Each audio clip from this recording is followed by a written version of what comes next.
ಎಲ್ಲರಿಗೂ ನಮಸ್ಕಾರ. ಇವತ್ತಿನ ವಿಡಿಯೋಗೆ ಸ್ವಾಗತ. ಇವತ್ತು ಬಂದು ಶ್ರೀದೇವಿ ಮಹಾತ್ಮೆಯಲ್ಲಿ ಮೊದಲನೇ ಅಧ್ಯಾಯ 1ರಲ್ಲಿ ಭಾಗ 1 ತಿಳಿಸ್ಕೊಡ್ತಾ ಇದ್ದೀನಿ. ಓಂ ನಮಶ್ಚಂಡಿಕಾಯೈ ನಮಃ. ಓಂ ನಮೋ ನಮೋ ದೇವ್ಯೈ ಮಹಾದೇವ್ಯೈ ಶಿವಾಯೈ ಸತತಂ ನಮಃ.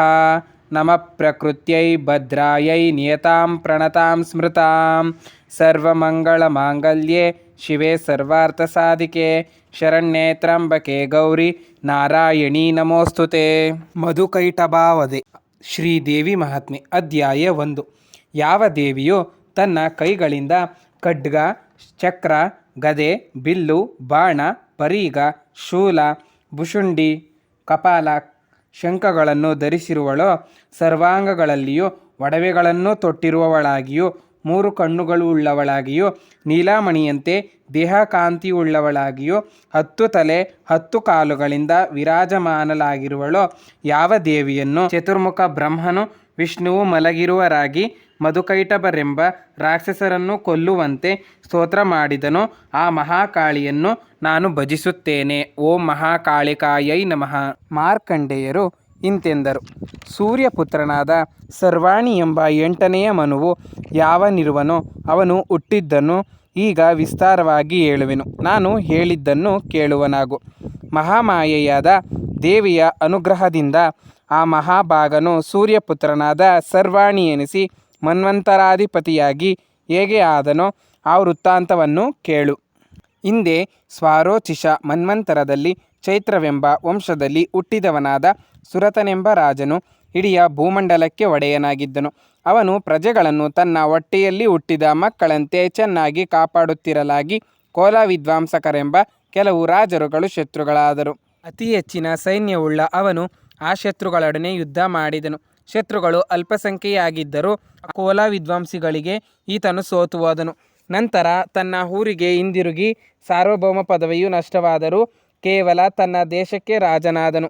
ಆದರೂ ಅಲ್ಲಿಯ ಆ ಮಹಾಭಾಗನು ಬಲಿಷ್ಠರೂ ದುಷ್ಟರೂ ದುರಾತ್ಮರೂ ಆದ ಮಂತ್ರಿಗಳಿಂದ ಆವರಿಸಲ್ಪಟ್ಟ ಆ ಶತ್ರುಗಳಿಂದ ಅವನ ಭಂಡಾರ ಬಲ ಅಧಿಕಾರಗಳೆಲ್ಲವೂ ಅಪಹರಿಸಲ್ಪಟ್ಟವು. ಹೀಗೆ ತನ್ನ ಊರಿನಲ್ಲಿಯೂ ಈತನಿಗೆ ಉಳಿಗಾಲವಿಲ್ಲವಾಯಿತು. ಆನಂತರ ಎಲ್ಲ ಐಶ್ವರ್ಯವು ನಾಶವಾಗಲಾಗಿ ಆ ರಾಜನು ಬೇಟೆಯಾಡುವ ನೆಪದಿಂದ ಒಬ್ಬನೇ ಕುದುರೆಯನ್ನೇರಿ ದಟ್ಟವಾದ ಕಾಡನ್ನು ಹೊಕ್ಕನು. ಅವನು ಅಲ್ಲಿ ಒಬ್ಬ ಬ್ರಾಹ್ಮಣ ಶ್ರೇಷ್ಠನೂ ಮೇಧಾವಿಯೂ ಆದ ಋಷಿಯ ಆಶ್ರಮವನ್ನು ಕಂಡನು. ಅದು ಆ ಮುನಿಯ ಶಿಷ್ಯರುಗಳಿಂದ ಶೋಭಿಸುತ್ತಿತ್ತು. ಯಾವುದೇ ಮೃಗಗಳ ಕಾಟವಿರಲಿಲ್ಲ. ಅಲ್ಲಿ ಆ ಮುನಿಯಿಂದ ಸತ್ಕಾರವನ್ನು ಹೊಂದಿದ ರಾಜನು ಆಶ್ರಮದಲ್ಲಿಯೇ ಅತ್ತಿತ್ತ ಸಂಚರಿಸುತ್ತಾ ಕೆಲವು ಕಾಲಗಳನ್ನು ಕಳೆದನು. ಆಗ ಆತನು ನಾನು ನನ್ನದೆಂಬ ಮಾಯೆಗೆ ವಶವಾದ ಮನಸ್ಸುಳ್ಳವನಾಗಿ ಹೀಗೆ ಚಿಂತಿಸುತ್ತಿದ್ದನು. ನನ್ನ ಪೂರ್ವಜರಿಂದ ಆಳಲ್ಪಟ್ಟಿದ್ದ ಆ ಪಟ್ಟಣವು ಈಗ ನಾನಿಲ್ಲದಾಗಿ ದುರಾಚಾರಗಳಾದ ನನ್ನ ಸೇವಕರು ಅದನ್ನು ಧರ್ಮದಿಂದ ಆಳುತ್ತಾರೋ ಹೇಗೋ. ಯಾವಾಗಲೂ ಮದಸಂಪನ್ನವಾಗಿದ್ದ ಮುಖ್ಯವಾದ ಬಲವಾದ ಆ ನನ್ನ ಆನೆಯು ನನ್ನ ಶತ್ರುವಿಗೆ ವಶವಾದ ಮೇಲೆ ಏನು ಸುಖವನ್ನು ಹೊಂದಿತೋ ಕಾಣೆನು. ಯಾರು ಪ್ರತಿದಿನವೂ ನನ್ನೊಡನೆ ಊಟ ಮಾಡುತ್ತಾ ಸೇವೆ ಮಾಡಿಕೊಂಡಿದ್ದರೋ ಅವರುಗಳು ಬೇರೆಯ ರಾಜನನ್ನು ನಿಶ್ಚಯವಾಗಿಯೂ ಅನುಸರಿಸಬೇಕಾಗಿರುವರು. ಹೇಗೋ ಸರಿಯಾಗಿ ವೆಚ್ಚ ಮಾಡಲು ಬಾರದ ಆ ಜನರಿಂದ ಬಹಳ ಕಷ್ಟಪಟ್ಟ ನಾನು ಕೂಡಿಟ್ಟಿಸಿದ್ದ ಭಂಡಾರವು ಅವರುಗಳ ಸದಾಕಾಲ ಖಾಲಿಯಾಗಿ ಬಿಡಬಹುದೇನೋ. ಹೀಗೆಲ್ಲ ಇನ್ನೂ ಬೇರೆ ಬೇರೆ ಏನೇನೋ ವಿಚಾರಗಳನ್ನು ಕುರಿತು ರಾಜನು ಆಲೋಚಿಸುತ್ತಿದ್ದನು. ಅಲ್ಲಿ ಆ ರಾಜನು ಋಷಿಯ ಆಶ್ರಮದ ಸಮೀಪದಲ್ಲಿಯೇ ಒಬ್ಬ ವ್ಯಾಪಾರಿಯನ್ನು ಕಂಡನು. ಅವನನ್ನು ಕುರಿತು ನೀನು ಯಾರು? ಇಲ್ಲಿಗೇಕೆ ಬಂದಿದ್ದೀಯೆ? ಏತಕ್ಕಾಗಿ ನೀನು ಶೋಕವುಳ್ಳವನಂತೆಯೂ ಬೇಜಾರು ಪಟ್ಟುಕೊಂಡವನಂತೆಯೂ ಕಂಡು ಬರುತ್ತಿರುವೆ ಎಂದರು. ರಾಜನು ಹೀಗೆ ಪ್ರೀತಿಪೂರ್ವಕವಾಗಿ ಅವನನ್ನು ಕುರಿತು ಹೀಗೆಂದನು. ವ್ಯಾಪಾರಿಯು ಧನಿಕರ ವಶದಲ್ಲಿ ಹುಟ್ಟಿರುವ ಸಮಾಧಿ ಎಂಬ ಹೆಸರಿನ ವ್ಯಾಪಾರಿಯು ನಾನು. ದುಷ್ಟರು ಹಣದ ಆಸೆಯುಳ್ಳವರು ಆದ ಮಕ್ಕಳು ಹೆಂಡತಿಯರಿಂದ ನಾನು ಹೊರಹಾಕಲ್ಪಟ್ಟಿದ್ದೇನೆ. ಮಕ್ಕಳು ನನ್ನ ಹೊಲವನ್ನೆಲ್ಲ ತೆಗೆದುಕೊಂಡು ಧನಾಧಾರಿಗಳಿಂದ ನಾನು ಹೀನನಾಗುವ ರೀತಿ ಮಾಡಿಬಿಟ್ಟರು. ಕಾಡಿಗೆ ಬಂದವನಾಗಿ ದುಃಖಿಯಾಗಿ ಆಪ್ತ ಬಂಧುಗಳಿಂದ ದೂರನಾಗಿ ಈಗ ಮಕ್ಕಳ ಕ್ಷೇಮಗಳನ್ನು ಹಾಗೂ ಸಜ್ಜನರು ಮತ್ತು ಪತ್ನಿಯ ಬದುಕು ಜೀವನಗಳ ಬಗ್ಗೆ ತಿಳಿಯದೇ ಇದ್ದೇನೆ.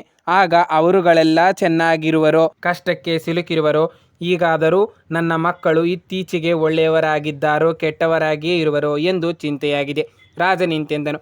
ಜಿಪುಣರಾದ ಹೆಂಡಿರು ಮಕ್ಕಳುಗಳಿಂದ ನೀನು ತಿರಸ್ಕರಿಸಲ್ಪಟ್ಟಿರುವೆ. ಯಾದರೂ ಅವರಲ್ಲಿ ನಿನ್ನ ಮನಸ್ಸು ಏತಕ್ಕಾಗಿ ಆಸಕ್ತಿಯನ್ನು ಹೊಂದಿರುವುದೆಂದು ನನಗೆ ತಿಳಿಸುವೆಯಾ? ವ್ಯಾಪಾರಿ ಇಂತೆಂದನು. ಆಹಾ, ನೀನಾದರೂ ನನ್ನ ಮನಸ್ಸಿನಲ್ಲಿದ್ದದ್ದನ್ನೇ ಹೇಳುತ್ತಿರುವೆ. ಇದು ಹೀಗೆಯೇ ಸರಿ.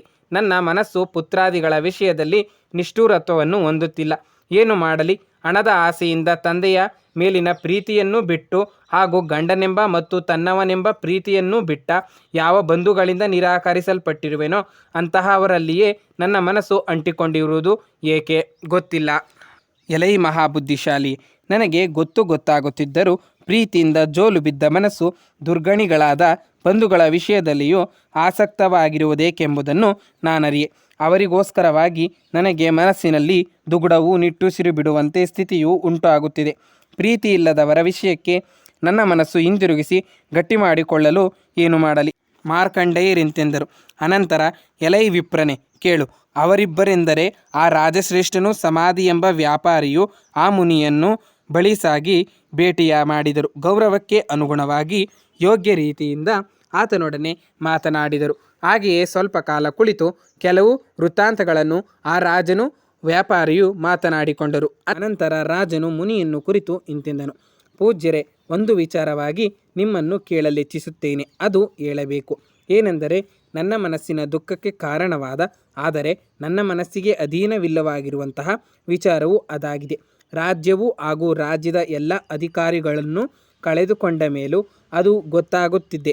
ದಡ್ಡನಿಗೆ ಹೇಗೋ ಹಾಗೆ ಹಿಂದಿನಂತೆಯೇ ನನ್ನದು ಎಂಬ ಮೋಹವುಂಟಾಗುತ್ತದೆ. ಮುನಿಶ್ರೇಷ್ಠನೇ, ಇದೇನಿತು? ಇವನೂ ಕೂಡ ಮಕ್ಕಳು, ಹೆಂಡಿರು, ಸೇವಕರುಗಳಿಂದ ಬಿಡಲ್ಪಟ್ಟನು ಹಾಗೂ ಸಜ್ಜನರಿಂದಲೂ ದೂರನಾಗಿದ್ದರೂ ಹೃದಯದಲ್ಲಿ ಅವರುಗಳ ವಿಷಯಕ್ಕೆ ಅತಿಯಾದ ಆಸಕ್ತಿಯುಳ್ಳವನಾಗಿರುವನು ಏಕೆ? ನಾನು ಹಾಗೆಯೇ ಆಗಿರುವೆನು. ಹೀಗೆ ನಾವಿಬ್ಬರೂ ಹೆಚ್ಚಿನ ದುಃಖಿಗಳಾಗಿರುವೆವು. ದೋಷಗಳು ಕಂಡು ಬಂದಿರುವ ವಿಷಯಗಳಲ್ಲಿಯೂ ವಿವೇಕಿಗಳಾಗಿದ್ದರೂ ನಮಗೆ ನಮ್ಮದೆಂಬ ಭಾವನೆಯು ಎಳೆಯುತ್ತಿದೆ. ಪೂಜ್ಯರೇ, ಇದೇಕೆ? ಈ ಮೋಹವು ವಿವೇಕವಿಲ್ಲದ ನನಗೂ ಇವನಿಗೂ ಏತಕ್ಕೆ ಉಂಟಾಗುತ್ತಿದೆ? ಋಷಿ ಇಂತೆಂದನು. ಎಲ್ಲ ಪ್ರಾಣಿಗಳಿಗೂ ಇಂದ್ರಿಯ ಗೋಚರವಾದ ವಸ್ತುವಿನಲ್ಲಿ ಜ್ಞಾನವಿರುವುದು ನಿಜ.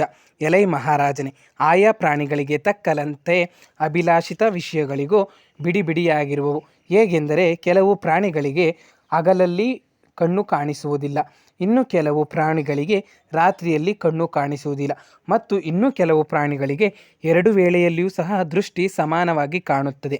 ಇಲ್ಲಿಗೆ ಇಂದಿನ ವಿಡಿಯೋವನ್ನು ಮುಗಿಸುತ್ತಿದ್ದೇನೆ. ದೇವಿ ಮಹಾತ್ಮೆಯ ಮೊದಲನೇ ಅಧ್ಯಾಯದಲ್ಲಿ ಪಾರ್ಟ್ 1 ಮುಗಿದಿದೆ. ವೀಕ್ಷಿಸಿದ್ದಕ್ಕಾಗಿ ಧನ್ಯವಾದಗಳು. ಇದೇ ರೀತಿ ಸಪೋರ್ಟ್ ಮಾಡಿ ಮತ್ತು ಕಮೆಂಟ್ ಮಾಡಿ, ಶೇರ್ ಮಾಡಿ, ಲೈಕ್ ಮಾಡಿ, ಸಬ್ಸ್ಕ್ರೈಬ್ ಮಾಡಿ ಅಂತ ಕೇಳ್ಕೊಳ್ತಾ ಇದ್ದೀನಿ. ಧನ್ಯವಾದಗಳು ವೀಕ್ಷಕರೇ.